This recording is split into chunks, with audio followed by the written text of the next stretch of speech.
मेरी आंख खुली तो सुबह के 8:30 बजे थे। बिस्तर से उठने को दिल नहीं चाह रहा था, मगर उठना भी जरूरी था। मैं जल्दी जल्दी नहा धोकर तैयार हुआ तो कांता नाश्ते की ट्रे सजाए बैठी थी। उसने रूम सर्विस को नाश्ते का ऑर्डर शायद पहले ही दे दिया था।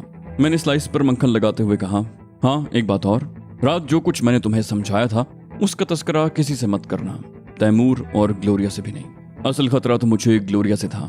वो तो कांता को साथ रखने के हक में ही नहीं थी। जब उसे मालूम होता कि मैंने कांता को जायदाद बेचकर पाकिस्तान आने का मशवरा दिया है तो वो मारे गुस्से के आपे से बाहर हो जाती। वो बोली, मैं तो नहीं बताऊंगी मगर विजय। मैंने कहा, तुम उसकी फिक्र मत करो, मैं उसे समझा लूंगा। नाश्ता खत्म करके मैं उठ खड़ा हुआ। उसी वक्त ग्लोरिया, तैमूर और विजय कमरे में दाखिल हुए। ग्लोरिया तुनक कर बोली, ओहो, यहाँ तो नाश्ता भी हो चुका। मैंने कहा, तो तुम्हारे ख्याल में हमें भूखा रहना चाहिए था। फिर मैं विजय और तैमूर से मुखातिब हुआ, कहा, मैं नीचे हॉल में जा रहा हूँ, तुम दोनों दूर रहकर मुझे कवर करना, और अगर मैं किसी के साथ जाऊं तो हमारे पीछे पीछे आ जाना। ग्लोरिया मेरे साथ जाएगी, कांता ने जल्दी से कहा। और मैं? ग्लोरिया ने कहा, आप उस वक्त तक यहीं रेस्ट करें। मुझे ख्याल आया कि अभी ठाकुर का खतरा टला नहीं है। वो अरबों की जायदाद छोड़कर सिर्फ चंद करोड़ पर कनात करने वाला आदमी नहीं है। उसके आदमी किसी भी वक्त फिर यहाँ आकर कांता को परेशान कर सकते हैं। पहले तो मैंने सोचा कि विजय को वहीं छोड़ दूं, मगर मुझे विजय की ज्यादा जरूरत थी। कांता तो फिर भी होटल में महफूज थी। मैंने कांता से कहा कि तुम कमरे का दरवाजा अंदर से लॉक करके बैठना, और जब तक हम में से किसी की आवाज न सुनो दरवाजा मत खोलना। रूम सर्विस से भी जो कुछ मंगाना है अभी मंगवा लो। वो बोली, मैं नाश्ता तो कर ही चुकी हूँ, अब मुझे रूम सर्विस की जरूरत नहीं है। तुम वापस आओगे तो तुम्हारे साथ ही खाना खाऊंगी। जाओ, wish you good luck. Taimur ने हंसकर कहा, क्या तुम किसी जंग पर जा रहे हो? कांता तो इतनी डिप्रेस हो रही है जैसे वाकई तुम महाज पर जा रहे हो। मैंने कहा, अच्छा, अब मैं जा रहा हूँ। 9:07 हो चुके हैं। मैंने विजय और तैमूर से कहा, 1 मिनट के बाद तुम दोनों भी नीचे आ जाना। फिर ग्लोरिया से बोला, आओ मेरे साथ। ये कहकर मैं कांता की तरफ देखे बगैर बाहर निकल गया। ग्लोरिया मेरे साथ थी और बहुत खिली खिली नजर आ रही थी। मैंने यूं ही लाउंज में कदम रखा, सोफे पर बैठा हुआ एक शख्स तेजी के साथ उठ खड़ा हुआ और जल्दी से मेरी तरफ बढ़ा। मेरा हाथ बेख्तियार जेब की तरफ बढ़ गया जिसमें रिवॉल्वर था। वो नजदीक पहुंचकर आहिस्ता से बोला, मिस्टर कामरान, मुझे अब्दुर्रहमान कहते हैं। उसने मुसाफे के लिए हाथ बढ़ाया। मैंने भी हाथ आगे बढ़ा दिया। उसकी गिरफ्त खासी मजबूत थी और अंदाज में गर्मजोशी थी। मैंने उसकी आवाज पर गौर किया, मगर उसकी आवाज रात वाली आवाज से कदरे मुख्तलिफ थी। मैंने कहा, आइए कमरे में बैठकर इत्मीनान से बात करते हैं। मैंने ये सोचकर कहा कि अगर उसकी नीयत में फतूर होगा तो वो कभी भी मेरी ऑफर कबूल नहीं करेगा। वो 3-पीस सूट में मलबूस था, मगर बगल के पास जो उभार था उससे अंदाजा हो रहा था कि वो गैर मुसल्ला नहीं है। उसने एक लम्हे को सोचा, फिर खुशदिली से बोला, श्योर, मैं खुद भी आपसे पुरसुकून माहौल में बात करना चाहता हूँ। मैंने ग्लोरिया से कहा, सॉरी डार्लिंग, अब मैं तुम्हारे साथ नहीं जा सकूंगा, मेरे मेहमान आ गए हैं, तुम्हें कोई गाइड मिल जाएगा। वो आदमी जल्दी से बोला, इट्स ऑल राइट, मैं आपका ज्यादा वक्त नहीं लूंगा। फिर वो ग्लोरिया से मुखातिब हुआ, बोला, madam if you don't mind. Gloria ने उसकी बात काट दी, बोली, इट्स ऑल राइट, मैं इंतजार कर लूंगी, मुझे भी कोई ऐसी जल्दी नहीं है। हम लोग बातें करते हुए दोबारा ऊपर आ गए। उस वक्त तैमूर, विजय कमरे से निकलकर लिफ्ट की तरफ बढ़ रहे थे। मैं उस शख्स को अपने कमरे में नहीं ले जाना चाहता था। मैंने दानिस्ता अब्दुर्रहमान को, या जो कोई भी वो था, उसे आगे रखा। तैमूर मेरे नजदीक से गुजरा तो मैंने उससे कमरे की चाबी ले ली। जब मैं कमरे का लॉक खोल रहा था तो मैंने तैमूर और विजय को लिफ्ट तक जाकर वापस आते देखा। ग्लोरिया अपने कमरे की तरफ बढ़ गई। कमरे का दरवाजा लॉक करने के बाद मैंने उसे बैठने का इशारा किया और सर्द लहजे में कहा, हाँ अब बोलो क्या बात है। उसने कहा, रात फोन पर। मैंने कहा, फोन की बात छोड़ो, तुम अब्दुर्रहमान नहीं हो, तुम्हें आखिर झूठ बोलने की क्या जरूरत थी। वो भी झुंझला गया, बोला, आप मेरी पूरी बात तो सुन लें। मैंने कहा, सुनाओ, मगर कोई कहानी डालने से पहले ये सोच लेना कि कहीं भी झोल ना आने पाए। मैं अरसे से इस किस्म की कहानियां सुनता रहा हूँ। आने वाला भिन्न ना कर खड़ा हो गया, बोला, what do you think about me?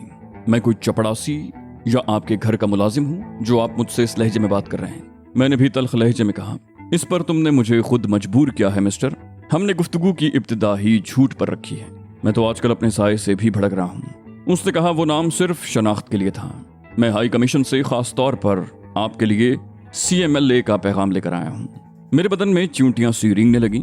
Pakistan के CMLA को मेरी क्या जरूरत पड़ गई? मैंने दिल ही दिल में सोचा, फिर उससे पूछा, क्या मैसेज है? वो बोला, ये तो आपको सिफारत खाने से ही मालूम होगा। आप जिस वक्त चाहें फर्स्ट या सेकंड सेक्रेटरी से मुलाकात कर सकते हैं। उसने जेब से अपना पर्स निकालकर एक विजिटिंग कार्ड मेरे हवाले किया और बोला, इस पर हाई कमीशन के नंबर भी हैं, मगर यहाँ से फोन मत कीजिएगा, अक्सर ऑपरेटर बात सुन लेते हैं। फिर मुझे शुबा क्या बल्कि यकीन है कि हमारे सब फ़ोन ऑब्जर्वेशन पर होंगे, इसलिए हमने अब्दुर्रहमान का फर्जी नाम इस्तेमाल किया है और आपका नाम भी नहीं लिया। मैंने कहा गोया इसके लिए मुझे हाई कमीशन जाना होगा। वो बोला जी हाँ, ये जहमत तो आपको करना पड़ेगी। मैंने कहा ऐसा नहीं हो सकता कि वो साहब मुझसे कहीं और किसी होटल या पब्लिक प्लेस पर मुलाकात करें। वो बोला आप भी जानते होंगे कि हाई कमीशन के एक एक फर्द की निगरानी होती है, वो कहाँ गया, किससे मिला। यूं तो आप भी इंडियन इंटेलिजेंस की नज़रों में हैं, फर्स्ट सेक्रेटरी साहब भी मुश्तबा हो जाएंगे। उसकी बात में खासा वजन था। मैंने कहा लेकिन मैं हाई कमीशन गया तो वहां के लोग शुबे की जद में नहीं आएंगे।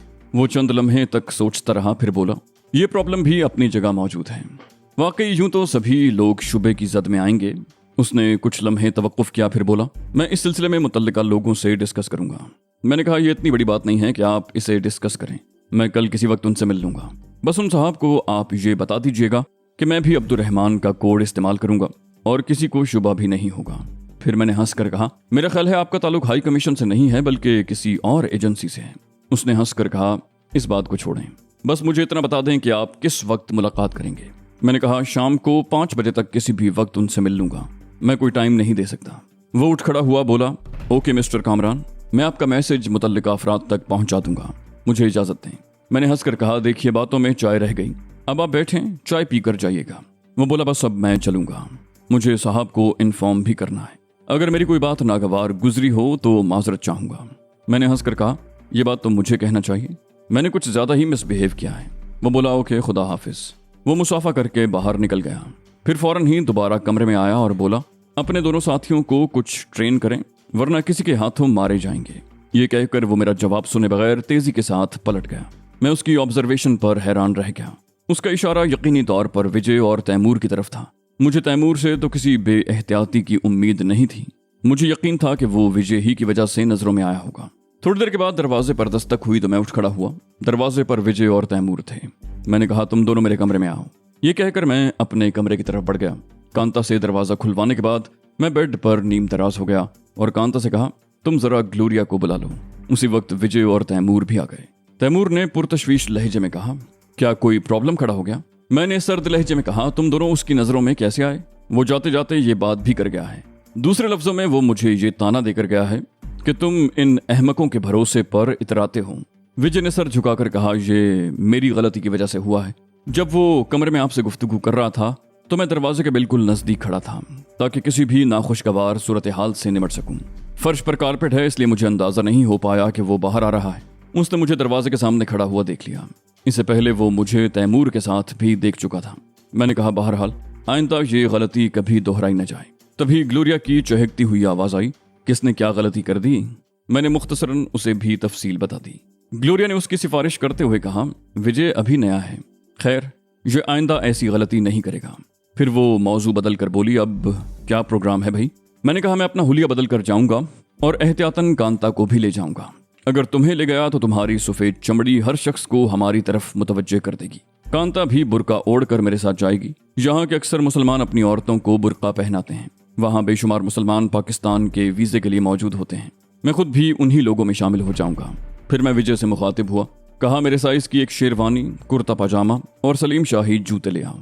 एक रामपुरी टोपी भी ले आना। हरी अप, मैं तुम्हें सिर्फ आधा घंटा दे सकता हूँ।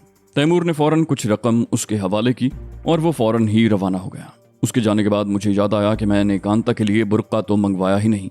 फिर ये सोचकर बैठ गया कि यहाँ से जाते हुए उसके लिए बुर्का भी ले लूंगा। उसके लिबास का मसला नहीं था क्योंकि अब मुसलमान औरतों की अक्सरियत भी साड़ी ही इस्तेमाल करती है।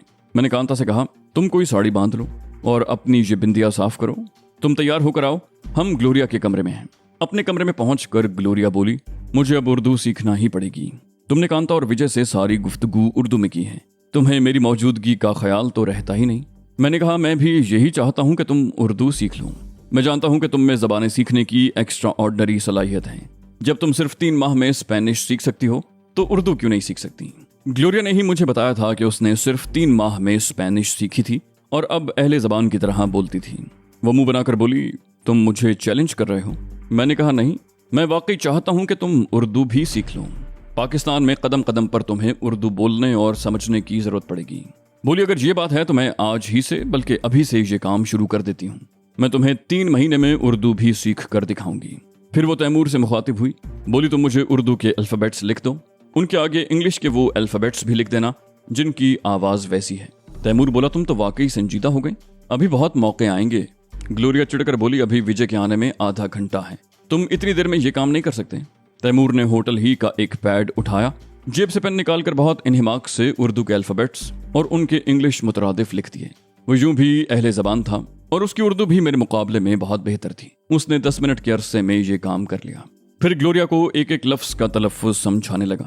वैसे उसने रोमन इंग्लिश में उनका तलफ़्फ़ुज़ भी लिख दिया था।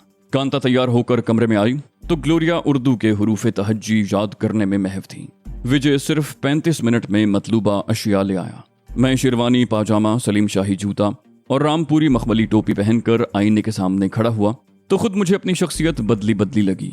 मैंने ग्लोरिया से कहा, तुम्हारे पास एक ऐसा लोशन था जिससे न सिर्फ जिल्द की रंगत स्याह हो जाती है बल्कि चेहरे पर झुर्रियां भी पड़ जाती हैं।